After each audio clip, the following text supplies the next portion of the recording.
Hey y'all, it's your buddy, 16-Bit Gambit coming at you with another video.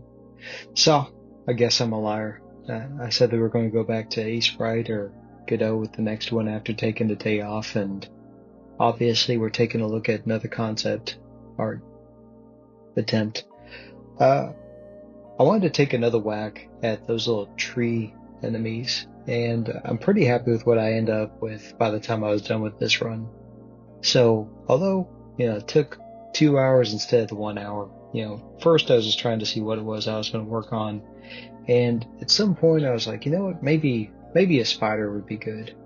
So I decided to try to work on something that was like halfway cute, halfway scary, with oversized features that would translate well to 16-bit style artwork. And I was happy with this guy right up until I had to draw a web underneath it.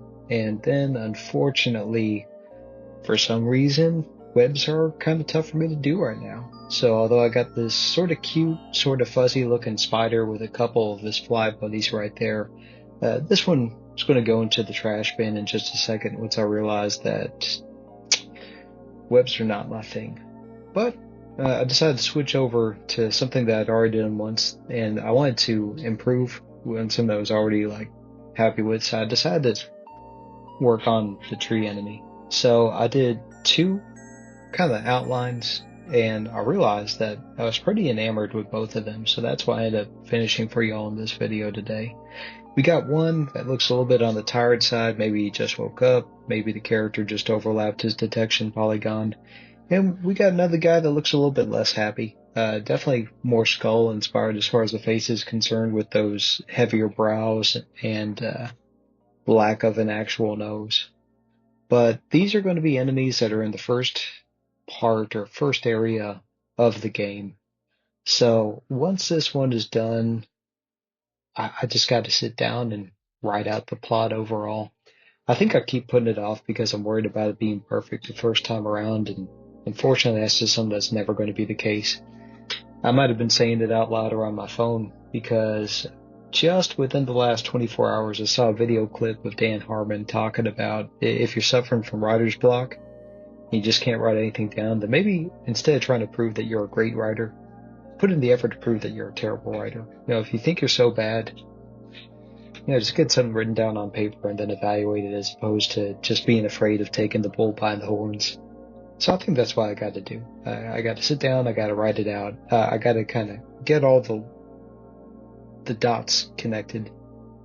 Definitely for that first arc, but I think I'm just going to knuckle down and write out the whole plot for the game in general. I was taking a look at Chrono Trigger, which is one of my favorites, and if I remember right, I think overall there was about 26 events in the story that occurred overall. And although 26 sounds big, I don't think it's too bad. I think I can target 15, something like that. Recently I played Sea of Stars, which was, somewhat shorter, but still a nice, tight game with good controls and awesome artwork. I saw that the person that did the artwork for Sea of Stars put out an artbook, I think digitally, that you can get if you're snooping around on Steam for some inspiration. Granted, that's what they do professionally. This, for me, is a hobby. So, but yeah, I think that my inspiration or my motivation is, if I'm afraid of writing it down because I'm afraid it's going to suck, just heck with it. Write it down. If it sucks, try to improve it. But something is better than nothing in this case.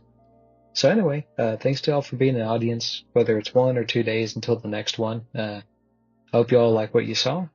And if you did, like it, share it, maybe leave a comment and we can talk about it. Otherwise, y'all be good, and I'll see y'all next time. Bye.